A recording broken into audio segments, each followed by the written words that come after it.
we had no obligations.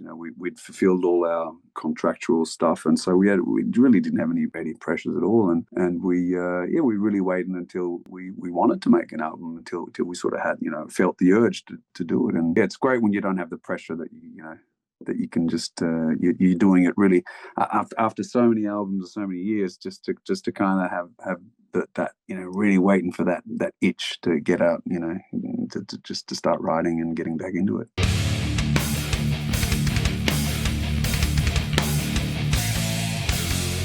What's up, everybody? It's Keefy at ghostcultmag.com. I am super excited to be joined by Nic from Gotthard. How are you doing today? Hey, good to be here. Great. I'm fantastic. Thanks. So great to meet you. I have been such a long-time fan of the band. Everyone knows Sweden is one of the homes of heavy metal and hard rock. And, this band has been, at the pinnacle of music making for such a long time. And it's great to have, in 2025, to have a brand new album from the band that is just absolutely so killer. Congratulations, first and foremost.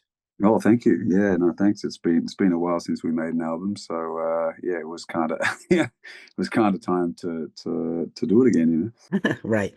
The only reward for good work is more good work. The chore of more work. And hooked up with Raining Phoenix a while back. Not new in terms of the business, but a newish label to the world the last few years, and they've kind of set the business on fire. What's that been like for you, a veteran band, to come into a situation? I'm sure there's a familiarity with the players and the principals there. Well, of course, we know the guys well, and I mean, we were had a good relationship as well back in the day with Nuclear Blast as well, and so I mean, it's all everyone knows everyone here, so it's. I suppose the hard rock world is, I mean, it's quite big in Europe, but obviously it's quite small. We all know each other. I mean, it's like the bands, it's like there's so many festivals, so many hard rock festivals going on throughout Europe, and we kind of, over the years we all play in the same places and things. So you kind of really get to know everyone, So it's a great community, Like weekend summer camp with your friends. Yeah, exactly. Sweden rock is on my bucket list of things to go do in the world, and I want to be a visitor to Sweden anyway. It has given the world so much and so much stuff that I've enjoyed, music and art and film. So it's on the list. It's out there for the future for me. But we're Swiss, right? Not. Oh, sorry. Yeah. Although Sweden Rock is an amazing festival, by the way. It sure is. I need more coffee. That's what's happened here. I woke up early.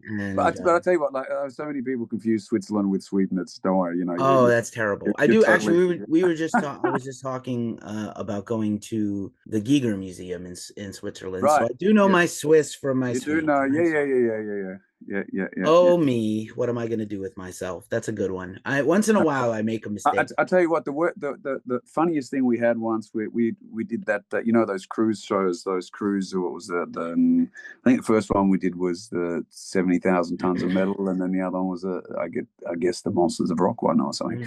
And I remember the presenter, the guy kind of presenting the bands beforehand, introduced us as a Swiss band from Germany. Oh no. Or a German band from Switzerland. I don't know. No, I think it was a Swiss band from Germany, something like this. Oh, that's weird. That's the worst I've heard. Well, luckily I'm not presenting in front of a whole crowd of people. And I definitely, when I played in bands, I mean, when you were on a tour, I've done some tour, a little bit of touring, and you just introduce yourself to the wrong city. Hello, Cleveland. Oh, hello, shit. Cleveland. I'm in Pennsylvania, though. Pittsburgh. Sorry. Ooh. And they don't like each other, by the way. We're very territorial out here in America, state to state. So you definitely don't want to do that. Even locally, I'm on the West Coast in Northern California. And if you shout out the wrong town, they let you know. They don't want it. They don't want to mingle. I bet. Sorry about that. Stereo Crush is the new album from the band, coming out on Raining Phoenix. Thanks for being a good sport. So excited about this record, and I figured, like you said, it had been some time since you made a record, and I think especially the longevity at this point of the lineup since you've come in, and Leo kind of always guiding the process as a producer as well as writer. What a record sounds like at this point, but what I find is depending on the level of band, is it hard at this point to self-edit a little bit? Like, Can you get too close to new music in the demo stage and the pre-production before putting down an album? Yeah, I get. I mean, yeah. I mean, I guess it's always the same process. You know, we'll just start somewhere and somehow I don't know. Because the three of us, the main songwriters, so Leo, Freddie, the other guitarist, and myself, and so we have quite different kind of musical tastes as well. So we always turn things around. You know, one of the guys will bring in an idea, and then we'll keep turning it around until the three of us are happy. You know, and that's hard to that's kind of we're hard to please as well because we're quite different in what we like. So. But we've always, you know, I mean, I've been with the band for getting close to 15 years, I guess, 14, 15 years. So it's kind of always done that same process since I've been in anyway. And yeah, I mean, we you know, demos will. I mean, we already started writing this album back in I guess it was around mid of 2023 or something. We already started putting some ideas down, and the songs go through big changes before they really end up on an album, you know, and until we're really 100% happy with what we're doing, you know. Right on. I think Freddie probably doesn't get enough credit when people talk about the band. Obviously, you know, you came in at a very tough transition time, and you've been there ever since, and you know, carried the flag beautifully. And everybody, I think, knows, you know, Leo has been, you know, kind of the linchpin, but I think Freddie is very like a secret weapon. Maybe not so secret to you, but like to everyone else, I think Freddie doesn't get enough, you know, maybe like enough props Yeah, no, in the media. that's yeah, maybe. I mean, he's an amazing songwriter. He's a really good songwriter. Very musical. Very I suppose very advanced in songwriting and a great player as well. I mean, he's a huge part of it. Yeah. Right on. And at this stage in your career, I mentioned offline that I did some singing myself, and I'm doing some again, and I'm finding it challenging to come back after a very long break and try to be a singer again at a professional level. So for you at this stage in the writing stage, and you know, when you're hearing the songs for the first time, do you find yourself, oh, I don't want to repeat anything I've ever done, but also like, here's what I'm good at? How do you kind of put together your parts, that kind of latitude? What do you know, take in feedback? What's that process like for you and the guys? I guess, yeah, vocally, I guess yeah, it's hard. I mean, I have my style, I have my way, and I will generally tend to overdo things a bit, where Leo will tend to kind of say, hey, you know, let's keep it. You know, I'll tend to, you know, I'll throw in a few runs here and there and do some kind of whatever, you know, because I sort of really get into that, you know, the kind of, you know, kind of the blues, the way that I sing anyway, and I'll tend to try and add a lot of stuff here and there, and Leo tends to take it out. You know, he tends to just kind of, you know, hey, simplify it, you know, simplify it. So we get a kind of a good balance, you know, kind of an in between balance there, you know. And then, you know, yeah, it's I guess we do a lot of the vocal stuff we do together as well. So it's particularly recording the album. Naturally, the challenge between Leo the writer and band leader and Leo the producer, I bet that's, you know, that's some work, of course, and guitar players always try. we'll put another guitar on there. We don't need a vocal part there, you know. Always. This is my let's make a big wall, and we'll just slide in the vocals there in the middle somewhere. You know, right on. Of course, yeah. You got to have your fight space. to make your way in. Amazing. But it's a really strong record. I really appreciate just like how powerful it is. I still listen to whole records. I like when a record is sequenced very well and takes you on a journey as a listener. I don't think the band has ever really repeated itself album to album. So that's the thing that I really come back to about this band. And I think this record's, you know, very, you know, exemplary in that style, that it's just kind of like different types of songs, trying new things. You're still the sound of the band, but like, you know, a little bit better every time. And I think this record, people are gonna really appreciate how rocking this thing is, and the journey it takes you on as a listener. Oh, cool! Thank you. Glad you like it. Yeah, you know, for sure.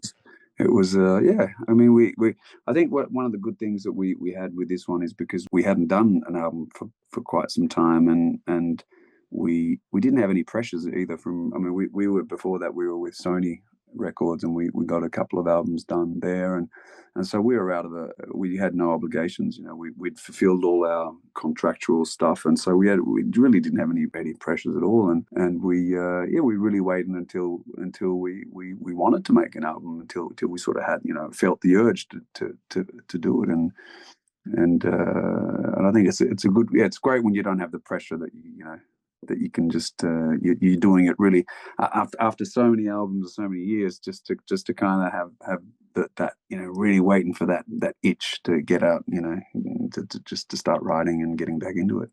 Nice. I think it's very important. I think at this point it has to stimulate and please you first as the artist. Like if you don't like it, it's definitely going to be a problem. Yeah. Probably going to translate to the listener, and so obviously you have to be comfortable with the material. It's a very long album, like I said, no skips to me. I enjoyed listening to this thing a few times. I always go back and listen to the catalog and the hits, and do a deep dive before we chat with anybody. And I love again, like I said, the journey of the record. I wanted to talk to you, beside the fact, just as a singer or in general, if you have some personal favorites already, because you have some touring coming up, so I'm sure we're going to hear some new songs on tour. It's really hard to say. I mean, we which in terms of favorites, because we spent so much.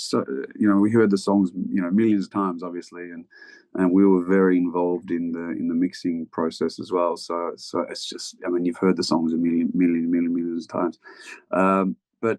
It's going to be. It's hard to tell, because what we'll do is we'll probably soon, in the next few weeks, we'll start rehearsing for the tour, and we will probably, as we usually do, we'll just play all the songs from the new album. We'll just play them all, and we'll kind of relearn them, because we don't know them that well, obviously. So we'll rehearse them and see what sticks out. What works the best live. And because it doesn't often. A lot of the times it won't necessarily be, you might absolutely love a song, but then it doesn't quite translate live the same way, or even though we recorded, most of it, we played them live recording, even though, let's say if we were tracking the drums, we'd still be all in the room actually playing the song. So they are totally playable, but some, I don't know, just some songs stand out more than others. It's like, wow, that just comes across so great, especially for bigger stages as well. So it's going to be hard to. I guess we'll be playing the singles for sure. We'll definitely give them a go. But it's hard to say, man. Favorites, I know it's really hard to. It's hard to kind of pick favorites, to be honest. Fair enough. I love the opening track, AI and I, and I do love Rusty Rose. It's a banger and a very heartfelt song. I think it's very, we're in a very strange and interesting time. We've been talking a lot about AI to artists and the role that it plays. I think there's a bit of paranoia about it. There's a bit of like, where is my place in the future with this? Is it, we've been using, learning technology for a very long time, from our cell phones to this Zoom call. But at the same time, I know that there's kind of like a lot of apprehension. So I thought it was a fun topic for the band to tackle right out the gate. And it's a very strong song. So hopefully if there's a message, it gets through to people. I think the over-reliance is the concern, I think, for me as a journalist. I wouldn't want any band to over-rely on anything too hard. I think I still want music made by people. I want art made by people for albums and things like that. But it's a cool take, and it's a killer song to open the album. Yeah, I think it's. I mean, there's a balance to, you can if you use it as a tool. I've tried. I haven't been able to lyrically, I've tried to kind of use it a bit to see if it can help, but it hasn't really been able to help me. It's helped me actually in one way, which was to bounce ideas in terms of, you might start a song and you've got like maybe maybe a quarter of a song written, and you got a verse idea or something, and you're just kind of not really sure where it goes. You could bounce it off and just sort of say, hey, what do you think that means? What type of song do you think this is? And it might give you some ideas and say, well, this is a song about this and that or whatever. But I mean, that's the same discussion you can have with your girlfriend. So it's not that helpful, personally, I haven't found it that useful yet. But I'm keeping I'm trying to keep a little bit of an open mind to it. Yeah, I don't think it's gonna, we call it intelligence, but I don't know really how intelligent it really is yet. It's not really, I don't know if it's really creating anything. And one thing for sure, that it will not probably, well, until robots come around, but I don't think at least we still have the live aspect that's completely ours. That at least, I mean, you can't really, I think people still will always just get the goosebumps from going to a show and seeing people, and the emotion that comes across, I think would be very hard for that to come across from AI at this point. You never know. Right. I couldn't agree more. I do feel like the human element is always going to need to be present, especially in the creative process or live. And I always say I think it's more machine learning than anything else. And I'm not a big fan of teaching the AI how to do what we do. I don't like that at all, Yeah, actually. right. And I just found out that a lot of the distribution platforms are baking in kind of like literal generative AI language, that if you have to make sure you opt out when you upload your album to things like Really. TuneCore and DistroKid and Lander, because now I found out that they are, oh, if you opt into our letting our AI learn from your music you're uploading, we can then use that learned information any way Yeah, we like, including maybe to replicate what you do. So I don't like that language. I yeah. understand that companies are going to they're going to corporate and they have to protect themselves, but like, ew, I don't like that at all. I feel like that's robbery a little bit. That's theft, and I don't want that. I think Yeah. if it's a benefit to the industry or a benefit somehow, we've been, like I said, it can't be.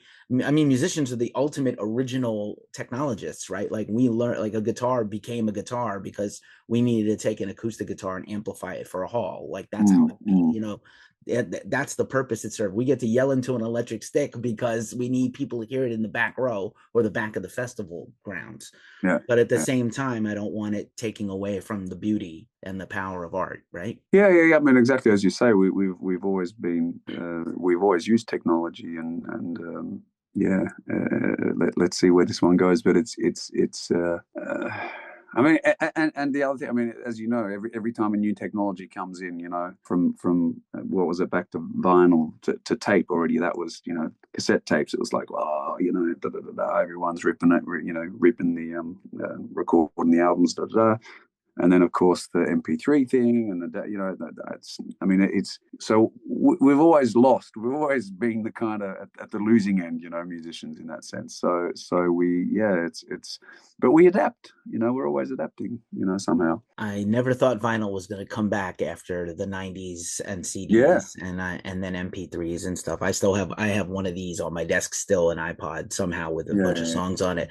Like it works still, even without the software. I don't bother with, but like I love that my thing here still has like 70,000 songs on it, and probably room if I wanted to reboot it up and put stuff back on it. But maybe it'll take over all the devices in my house, and my coffee maker will kill me if I want to be scared of it.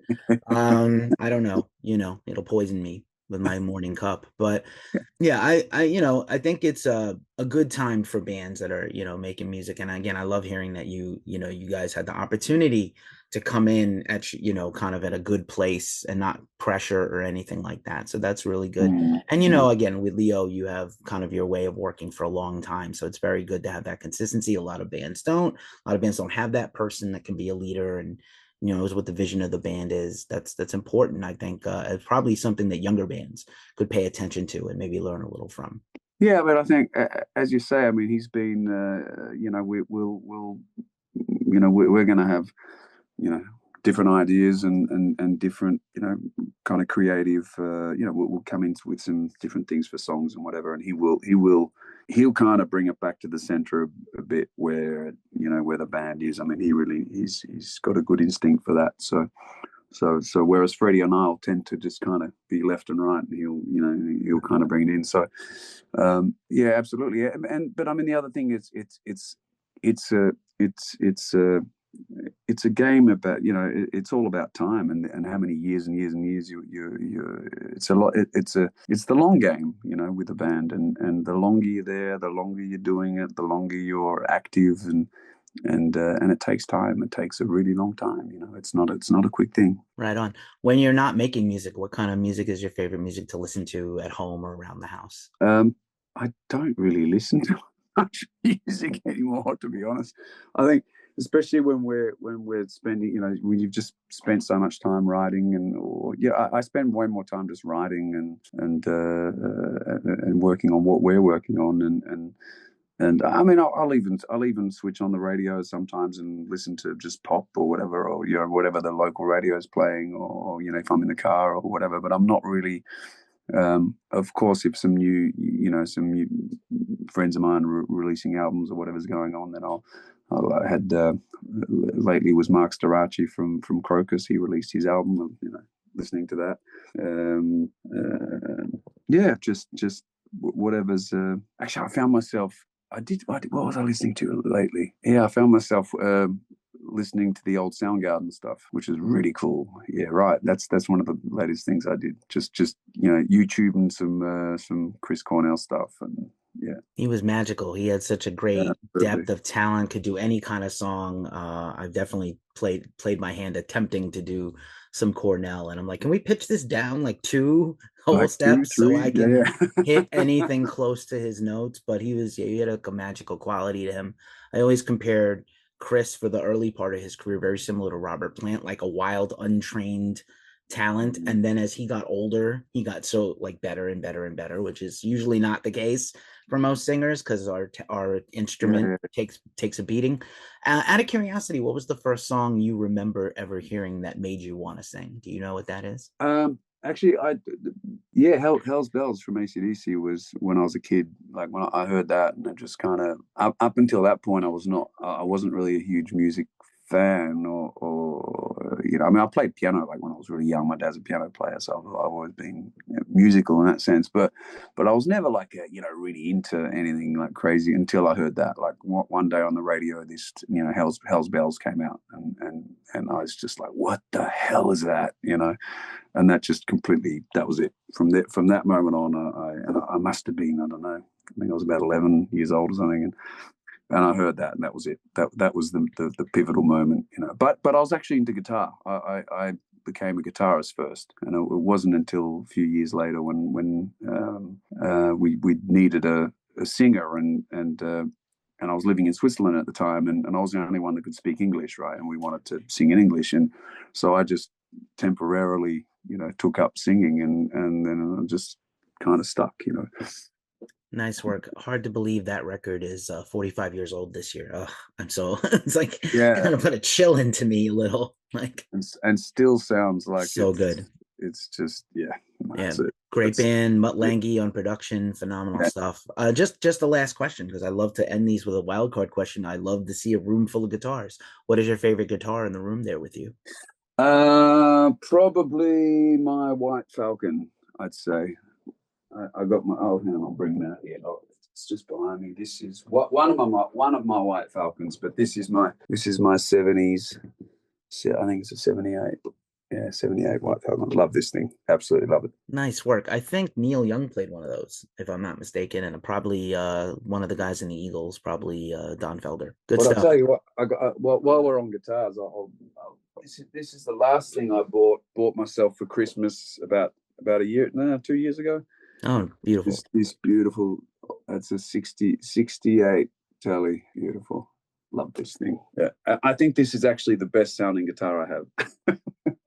Nice work. I love that tailpiece and that tremolo. That's a classic right there. Yeah, it's a beauty. Absolutely love it. Nice work, Nic Maeder of Gotthard. Thank you so much for hanging out with us today. I appreciate you so much for your humor and your patience. And congratulations on this new album coming out soon on Raining Phoenix Music. It'll probably be out by the time this runs. But just thanks for hanging out with us today. I appreciate it. Thanks a lot. Thanks for the interest. Love it. Of course. Take care. Yeah.